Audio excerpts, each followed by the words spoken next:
Hi all, good morning. Welcome back to my YouTube channel. ಎಲ್ಲರೂ ಹೇಗಿದ್ದೀರಾ? ನಾನು ಚೆನ್ನಾಗಿದ್ದೀನಿ. ನೀವೆಲ್ಲರೂ ಚೆನ್ನಾಗಿದ್ದೀರಾ ಅಂತೇಳಿ ಭಾವಿಸ್ತೀನಿ. ಎಕ್ಸಸೈಸ್ನ ಮುಗಿಸ್ಕೊಂಡು ತಿಂಡಿ ಪ್ರಿಪೇರ್ ಮಾಡ್ಕೊಳ್ಳೋಣ ಅಂತೇಳಿ ಬಂದಿದ್ದೀನಿ. ಇವತ್ತು ಬುಧವಾರ ಆಗಿರೋದ್ರಿಂದ ತಿಂಡಿಗೆ ಎಗ್ನ ಮೊದಲಿಗೆ ನಾನಿಲ್ಲಿ ಎಗ್ನ ಬೇಯೋಕ್ಕಿಟ್ಟು ಜೊತೆಗೆ ರಾತ್ರಿ ನೆನೆಸಿದಂಥ ಜೀರಿಗೆ ನೀರನ್ನ ಕುದಿಸ್ಕೊಳ್ತಾ ಇದ್ದೀನಿ. ಸೊ ಇದನ್ನು ಕೊದ್ದು ಅದಾದಮೇಲೆ ತಿಂಡಿನ ಪ್ರಿಪೇರ್ ಮಾಡಬೇಕು. ತಿಂಡಿಗೆ ಇವತ್ತು ಏನಿಲ್ಲ, ರಾಗಿ ಅಂಬ್ಲಿನ ಮಾಡಿಟ್ಟಿದ್ದೀನಿ. ಅದ್ರ ಜೊತೆಗೆ ಎಗ್ಗು ಹಾಗೆ ಸೊಪ್ಪಿನ ಪಲ್ಯ ಮಾಡ್ಕೊತಿದ್ದೀನಿ. ಜೊತೆಗೆ ಮಧ್ಯಾಹ್ನ ಲಂಚ್ಗೆ ಅಂತ ಹೇಳಿ ಚಪಾತಿ ಹಾಗೆ ಕುಂಬಳಕಾಯಿ ಪಲ್ಯನ ಮಾಡ್ಕೊಳ್ಬೇಕು. ಕುಂಬಳಕಾಯಿನ ನಾನು ಆಲ್ರೆಡಿ ಹೆಚ್ಚಿಟ್ಕೊಂಡಿದ್ದೀನಿ. ಚಪಾತಿ ಹಿಟ್ಟನ್ನ ಕಲಸಿಟ್ಟು ಇವಾಗ ನಾನಿಲ್ಲಿ ಕುಂಬಳಕಾಯಿ ಪಲ್ಯನ ಮಾಡ್ಕೊಳ್ತಾ ಇದ್ದೀನಿ. ಜೊತೆಗೆ ಮೊಟ್ಟೆನೂ ಬೇಯ್ತಿದೆ. ಸೊ ಇದಾದ ನಂತರ ಜೊತೆಗೆ ಚಪಾತಿನೂ ಕೂಡ ಉತ್ಕೋಬೇಕು. ಹಾಗೆ ನಿನ್ನೆ ಹಸ್ಬೆಂಡ್ ಆಫೀಸಿಂದ ಬರ್ತಾ ನೇರಳೆ ಹಣ್ಣು ತಂದಿದ್ರು. ಅದನ್ನು ತೊಳೆದು ಬಟ್ಟೆ ಮೇಲೆ ಒಣಗ್ಸೋಕ್ಕಾಗ್ತಿದ್ದೆ. ಸೊ ಇವಾಗ ಸ್ಲ್ಯಾಬ್ ಸ್ವಲ್ಪ ಚಿಕ್ಕದಿರೋದ್ರಿಂದ ಅದೆಲ್ಲ ಒಣಗಿತ್ತು ಅಂತೇಳಿ ತೆಗೆದು ತುಂಬಿಸಿಟ್ಟು ಅದಾದ ನಂತರ ನಾನಿಲ್ಲಿ ಚಪಾತಿನ ಲಟ್ಟಿಸ್ಕೊಳ್ತಾ ಇದ್ದೀನಿ. ಹಾಗೆ ಜೊತೆಗೆ ಕೂಡ ಆದಷ್ಟು ನಾನಿಲ್ಲಿ ಒಂದು ಹೆಲ್ದಿ ರೂಟೀನ್ನ ಫಾಲೋ ಮಾಡ್ತಿದ್ದೀನಿ. ಇದರಲ್ಲೂ ಅಷ್ಟೇ ವೆಜಿಟೇಬಲ್ಸ್ ಇದೆ, ಸ್ವಲ್ಪ ಕಾರ್ಬ್ಸ್ ಇದೆ, ಜೊತೆಗೆ ಮೊಳಕೆ ಕಾಳುಗಳಿದೆ. ಸೊ ಇದು ತುಂಬ ಹೆಲ್ದಿ ಕೂಡ. ಮೊಳಕೆ ಕಾಳಲ್ಲಿ ಒಳ್ಳೆ ಪ್ರೋಟೀನ್ ಸಿಗುತ್ತೆ. ಹಾಗೆ ನೀವಿಲ್ಲಿ ನೋಡಿರ್ಬೋದು, ನಾನು ಆದಷ್ಟು ಕಡಿಮೆನೇ ಹಿಟ್ಟನ್ನು ಕಲಿಸ್ಕೊಂಡಿದ್ದೀನಿ. ಅದನ್ನು ಮತ್ತೆ ಫ್ರಿಜ್ಜಲ್ಲಿ ಇಡೋದು, ಅದನ್ನು ನೆಕ್ಸ್ಟ್ ಡೇ ತಿನ್ನೋದು ಈ ಥರದ್ದು ಇಷ್ಟ ಆಗೋಲ್ಲ. ಆದಷ್ಟು ಕಡಿಮೆನೇ ಫ್ರೆಶಾಗಿ ಮಾಡ್ಕೊಳ್ಳೋಕ್ಕೆ ಇಷ್ಟಪಡ್ತೀನಿ. ಹಾಗೆ ತಿಂಡಿಗೆ ಅಂಬ್ಲಿ, ಸೊಪ್ಪಿನ ಪಲ್ಯ ಹಾಗೆ ಎಗ್ನ ತೊಗೊಂಡಿದ್ದೀವಿ. ಸೊ ಇದಿಷ್ಟು ಆದಮೇಲೆ ಇವ್ರಿಗೆ ಲಂಚ್ನ ಪ್ರಿಪೇರ್ ಮಾಡಿ ಸೊ ಬಾಕ್ಸ್ನ ಅವರು ಕೊಟ್ಟ ತಕ್ಷಣ ಅವರು ತಿಂಡಿ ಎಲ್ಲ ಮುಗಿಸ್ಕೊಂಡು ಅವರು ಹೊರಟ ನಂತರ ನಾನು ಇಲ್ಲೊಂದು ಡಿಟಾಕ್ಸ್ ಡ್ರಿಂಕ್ನ ಕುಡಿದು ಅದಾದಮೇಲೆ ಸಣ್ಣ ಪುಟ್ಟ ಕೆಲಸಗಳಿದ್ರೆ ಅದನ್ನು ಮುಗಿಸ್ಕೊಂಡು ಆನಂತರ ತಿಂಡಿನ ಮಾಡ್ತೀನಿ. ತಿಂಡಿಯೆಲ್ಲ ಮುಗಿಸ್ಕೊಂಡು ನಾನು ಇಲ್ಲಿ ನೆಕ್ಸ್ಟ್ ಡೇ ಮಾರ್ನಿಂಗ್ಗೆ ಗಂಜಿಗೆ ನೆನೆಸೋಣ ಅಂತೇಳಿ ಬಂದೆ. ಪೌಡ್ರ್ ಖಾಲಿ ಆಗಿತ್ತು. ಸೊ ಹಾಗಾಗಿ ಸಿರಿಧಾನ್ಯ ತಂದು ಅದನ್ನು ತೊಳೆದು ಒಣಗಿಸಿಟ್ಟಿದ್ದೆ. ಸೊ ಏನಿಲ್ಲ, ಇದನ್ನು ಸ್ವಲ್ಪ ಬಿಸಿ ಮಾಡಿ ಅದನ್ನು ಸ್ವಲ್ಪ ರವೆ ಸೈಜ್ಗೆ ಸ್ವಲ್ಪ ಸಣ್ಣದಾಗಿ ಮಾಡ್ಕೋಬೇಕು. ಸೊ ಅದಾದ ನಂತರ ನಾವು ಇದನ್ನು ನೆನೆಸಿಡ್ಬೇಕು. ಅಂದರೆ ನಾಳೆಗೆ ನನಗೆ ಬೇಕಲ್ವಾ, ಹಾಗಾಗಿ ಇವತ್ತು ಬೆಳಗ್ಗೆನೇ ಇದನ್ನು ನೆನೆಸಿಟ್ರೆ ತುಂಬ ಒಳ್ಳೆಯದು. ಅದರಲ್ಲಿರುವಂಥ ಎಲ್ಲ ಪೌಷ್ಟಿಕಾಂಶಗಳು ನಮಗೆ ಸಿಗುತ್ತೆ.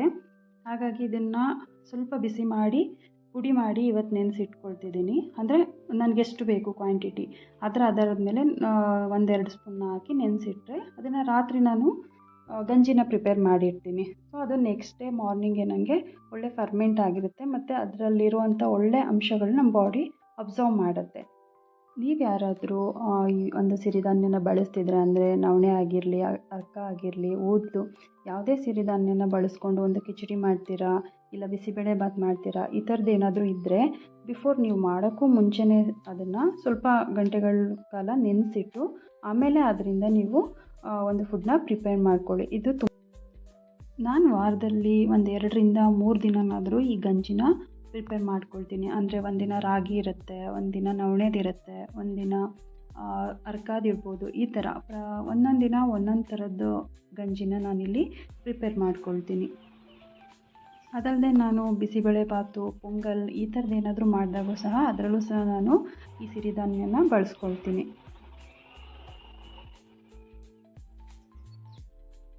ಇವತ್ತು ವೆದರ್ ಸ್ವಲ್ಪ ಕ್ಲೌಡಿನೇ ಇದೆ.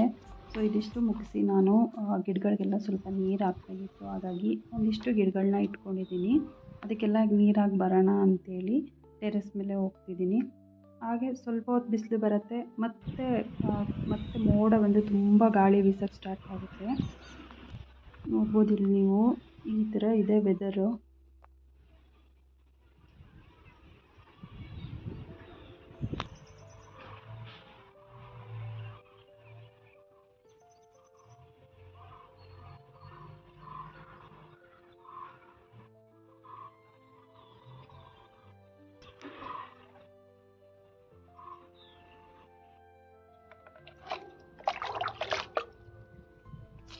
ಒಂದಿಷ್ಟು ಗಿಡಗಳನ್ನ ಮಾತ್ರ ಇಟ್ಕೊಂಡಿದ್ದೀನಿ. ಮರ್ಗ, ತುಳಸಿ, ಹಾಗೆ ಪಚ್ಚೆ ಮತ್ತು ಒಂದು ಬ್ರಹ್ಮಕಮಲ ಗಿಡ ಈ ಥರ ಇಟ್ಕೊಂಡಿದ್ದೀನಿ. ನೋಡ್ಬೋದು ನೀವಿಲ್ಲಿ ಬ್ರಹ್ಮಕಮಲ ಗಿಡದಲ್ಲಿ ಮುಗ್ಗು ಬಂದಿದೆ.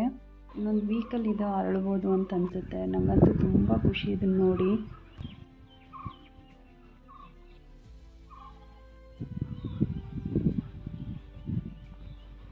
ಹಾಗೆ ಡ್ರೈ ಫ್ರೂಟ್ಸ್ ಎಲ್ಲ ಖಾಲಿಯಾಗಿತ್ತು. ಅದನ್ನು ತಂದಿದ್ದರು, ಅದನ್ನೆಲ್ಲ ಫಿಲ್ ಮಾಡ್ಕೊಳ್ಳೋಣ ಅಂತೇಳಿ ಫಿಲ್ ಮಾಡಿಕೊಂಡೆ. ಹಾಗೆ ಇನ್ನೂ ಸ್ವಲ್ಪ ಇದ್ದಿದ್ದನ್ನು ಡ್ರೈ ಫ್ರೂಟ್ಸ್ ಲಡ್ಡು ಮಾಡಿಬಿಡೋಣ. ಡೈಲಿ ಒಂದೊಂದು ದಿನ ನಾನು ಡ್ರೈ ಫ್ರೂಟ್ಸ್ ನೆನೆ ಹಾಕ್ತೀನಿ, ಒಂದೊಂದು ದಿನ ಮರ್ತೋಗ್ಬಿಡುತ್ತೆ. ಸೊ ಆ ಥರ ಸ್ಕಿಪ್ ಆಗೋದು ಬೇಡ. ಹಾಗಾಗಿ ಆ ಲಡ್ಡುನ ಮಾಡಿಟ್ಬಿಟ್ರೆ ಡೈಲಿ ಒಂದೊಂದು ತಿನ್ಬೋದು ಅಂತ ಹೇಳಿ ನಾನಿಲ್ಲಿ ಡ್ರೈ ಫ್ರೂಟ್ಸ್ ಲಡ್ಡುನ ಮಾಡ್ಕೊಳ್ಳೋಣ ಅಂತೇಳಿ ಪ್ರಿಪೇರ್ ಮಾಡ್ಕೊಳ್ತಾ ಇದ್ದೀನಿ. ನಾನು ಇದನ್ನು ಮೊದಲಿಗೆ ಸಣ್ಣ ಸಣ್ಣದಾಗೆ ಕಟ್ ಮಾಡಿ ಇಟ್ಕೊಳ್ತಾ ಇದ್ದೀನಿ. ಏಕೆಂದರೆ ಫ್ರೈ ಮಾಡಿದಾಗ ಅದು ಸರಿಯಾಗಿ ಫ್ರೈ ಕೂಡ ಆಗೋಲ್ಲ, ಜೊತೆಗೆ ಮಿಕ್ಸಿಗೆ ಹಾಕಿದಾಗ ಅದು ಸರಿಯಾಗಿ ಗ್ರೈಂಡ್ ಆಗೋಲ್ಲ. ಸೊ ಹಾಗಾಗಿ ಏನು ಮಾಡ್ತಾಯಿದ್ದೀನಿ, ಇದನ್ನು ಮೊದಲು ಸಣ್ಣದಾಗಿ ಹಚ್ಕೊಂಡು ಆಮೇಲೆ ಫ್ರೈ ಮಾಡ್ಕೊಳ್ತೀನಿ. ನಾನಿಲ್ಲಿ ಈ ಒಂದು ಲಡ್ಡುನ ಪ್ರಿಪೇರ್ ಮಾಡೋಕ್ಕೆ ಯಾವುದೆಲ್ಲ ಡ್ರೈ ಫ್ರೂಟ್ಸ್ ತೊಗೊಂಡಿದ್ದೀನಿ ಅಂದರೆ ಬಾದಾಮಿ ತೊಗೊಂಡಿದ್ದೀನಿ, ಗೋಡಂಬಿ, ದ್ರಾಕ್ಷಿ, ಪಿಸ್ತಾ, ಅಕ್ರೋಟು ಮತ್ತು ಸನ್ಫ್ಲವರ್ ಸೀಡ್ಸು, ಪಂಪ್ಕಿನ್ ಸೀಡ್ಸು, ಮತ್ತು ಎಳ್ಳು, ಅಗಸೆ ಬೀಜ ಮತ್ತು ಕೊಬ್ಬರಿ, ಇದಿಷ್ಟನ್ನು ತೊಗೊಂಡು ನಾನು ಮೀಡಿಯಮ್ ಫ್ಲೇಮಲ್ಲಿ ಅದನ್ನ ಫ್ರೈ ಮಾಡ್ಕೊಳ್ತಾ ಇದ್ದೀನಿ. ನಾನು ಇದೆಲ್ಲನೂ ಫ್ರೈ ಮಾಡಿಕೊಂಡೆ. ಫ್ರೈ ಮಾಡಿದ್ಮೇಲೆ ಇದೆಲ್ಲ ಸ್ವಲ್ಪ ಬಿಸಿ ಇದೆ. ಸೊ ಇವಾಗ ಅದನ್ನು ನಾನು ಪೌಡ್ರ್ ಮಾಡ್ಕೊಳಕ್ಕಾಗಲ್ಲ. ಹಾಗಾಗಿ ಇದನ್ನು ಒಂದು ತಟ್ಟೆನಲ್ಲಿ ಹಾಕಿ ಅದು ಸ್ವಲ್ಪ ತಣ್ಣಗಾಗೋಕ್ಕೆ ಬಿಡ್ತೀನಿ. ಅಷ್ಟರಲ್ಲಿ ನಾನು ಕೂಡ ಊಟನ ಮುಗಿಸ್ಕೊಂಡು ಬರ್ತೀನಿ. ನಾನು ಚಪಾತಿ ಮಾಡ್ಕೋಬೇಕು. ಚಪಾತಿ ಮಾಡಿಕೊಂಡು ಊಟ ಮುಗಿಸಿ ಅದಾದ ನಂತರ ಇದನ್ನ ಪೌಡ್ರ್ ಮಾಡಿ ಉಂಡೆಗಳನ್ನ ಮಾಡ್ಕೊಳ್ತೀನಿ. ಊಟಕ್ಕೆ ಇವತ್ತು ಚಪಾತಿ, ಪಲ್ಯ, ಹಾಗೆ ಕ್ಯಾರೆಟು, ಸೌತೆಕಾಯಿ, ಮೂಲಂಗಿನ ತೊಗೊಂಡಿದ್ದೀನಿ. ಊಟ ಎಲ್ಲ ಮುಗಿಸ್ಕೊಂಡು ನಾನಿವಾಗ ಇದನ್ನು ಪೌಡ್ರ್ ಮಾಡ್ಕೊಂಡಿದ್ದೀನಿ. ಸೊ ನೋಡ್ಬೋದು ನೀವು, ಈ ಥರ ಪೌಡ್ರ್ ಮಾಡ್ಕೊಳ್ತಾ ಇದ್ದೀನಿ. ಅದಾದ ನಂತರ ಖರ್ಜೂರ ಇತ್ತಲ್ವ, ಖರ್ಜೂರ ಮತ್ತು ಸ್ವಲ್ಪ ತುಪ್ಪನ ಅದೇ ಬಾಣಲಿನಲ್ಲಿ ಹಾಕಿ ಅದನ್ನು ಸ್ವಲ್ಪ ಮಿಕ್ಸ್ ಮಾಡಿಕೊಂಡು ಅದಕ್ಕೆ ಈ ಪೌಡ್ರ್ ಏನು ಮಾಡಿಟ್ಕೊಂಡಿದ್ದೀನಲ್ಲ ಅದನ್ನು ಹಾಕಿ ಚೆನ್ನಾಗಿ ಮಿಕ್ಸ್ ಮಾಡಿಕೊಂಡು ಬಿಸಿ ಇದ್ದಂಗೆ, ಅಂದರೆ ಸ್ವಲ್ಪ ಬಿಸಿ ಇದ್ದಂಗೆ ಅದನ್ನು ಉಂಡೆಗಳನ್ನ ಮಾಡ್ಕೊಳ್ಬೇಕು. ಹಾಗೆ ನಾನು ಇದಕ್ಕೆ ಸ್ವಲ್ಪ ಏಲಕ್ಕಿ ಪುಡಿ ಹಾಗೆ ಗಸಗಸೆನ ಮಿಕ್ಸ್ ಮಾಡಿಕೊಂಡು ಉಂಡೆಗಳನ್ನ ಪ್ರಿಪೇರ್ ಮಾಡ್ಕೊಂಡಿದ್ದೀನಿ. ನೋಡ್ಬೋದು ಇದಿಷ್ಟು. ಈ ಥರ ಉಂಡೆಗಳನ್ನ ಮಾಡಿಟ್ಕೊಂಡ್ರೆ ನಾವು ಡೈಲಿ ಒಂದೊಂದು ತಿನ್ಬೋದು.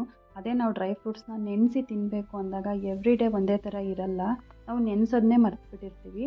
ಹಾಗಾಗಿ ಈ ಥರ ಮಾಡಿಟ್ಕೊಳ್ಳಿ.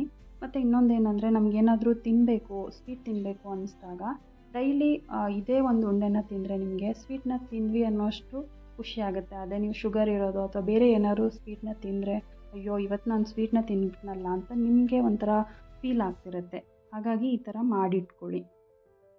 ವೆದರ್ ನೋಡಿದ್ರಲ್ಲ, ತುಂಬ ಮಳೆ ಬರೋ ಥರನೇ ಇತ್ತು. ಆಲ್ರೆಡಿ ಈವ್ನಿಂಗ್ ಆಯಿತು. ಸೊ ಹಾಗಾಗಿ ಹಸ್ಬೆಂಡ್ ಬರ್ತಾರೆ. ಮೊನ್ನೆ ತಂದಿದ್ದು ಕಡಲೆಕಾಯಿ ಹಾಗೇ ಇತ್ತು ಸ್ವಲ್ಪ, ಅದನ್ನು ಬೇಯಿಸೋಣ. ಅವ್ರಿಗೆ ತುಂಬ ಇಷ್ಟ ಕಡಲೆಕಾಯಿ ಅಂದರೆ. ಹಾಗಾಗಿ ಇದನ್ನು ಬೇಯಿಸ್ಕೊಟ್ಬಿಡೋಣ ಅವ್ರು ಬರೋ ಅಷ್ಟರಲ್ಲಿ ಅಂತೇಳಿ ಬೇಯಿಸ್ತಾ ಇದ್ದೀನಿ. ಜೊತೆಗೆ ರಾಗಿ ರೊಟ್ಟಿ ಮಾಡೋಣ. ಈ ಕಡಲೆಕಾಯಿ ಎಲ್ಲ ತಿಂದರೆ ರಾತ್ರಿ ಊಟ ಸ್ವಲ್ಪ ಕಡಿಮೆ ಮಾಡ್ತಾರೆ. ಹಾಗಾಗಿ ರಾಗಿ ರೊಟ್ಟಿನೂ ಜೊತೆಗೆ ಮಾಡ್ಕೊಳ್ಳೋಣ ಅಂತೇಳಿ ಪ್ರಿಪೇರ್ ಮಾಡಿದೆ. ಅಷ್ಟರಲ್ಲಿ ಹಸ್ಬೆಂಡ್ ಬಂದರು. ಹಾಲು ಮತ್ತು ಮೊಸರು ಬೇಕಿತ್ತು, ಅದನ್ನು ತಂದಿದ್ದರು.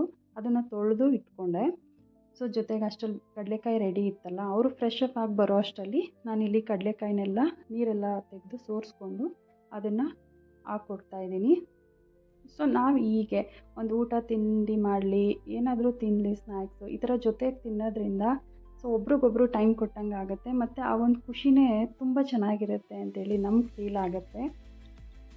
ನೋಡಿ ಇಲ್ಲಿ ಮಾತಾಡ್ಕೊಳ್ತಾ ಜೊತೆಗೆ ತಿಂತಾ ಕೂತಿದ್ದೀವಿ. ಸ್ನ್ಯಾಕ್ಸ್ ಎಲ್ಲ ತಿಂದಾಗಿ ಸ್ವಲ್ಪ ಹೊತ್ತು ಆದಮೇಲೆ ನಾನು ರೊಟ್ಟಿ ಮಾಡೋಕ್ಕೆ ಅಂತೇಳಿ ಬಂದೆ.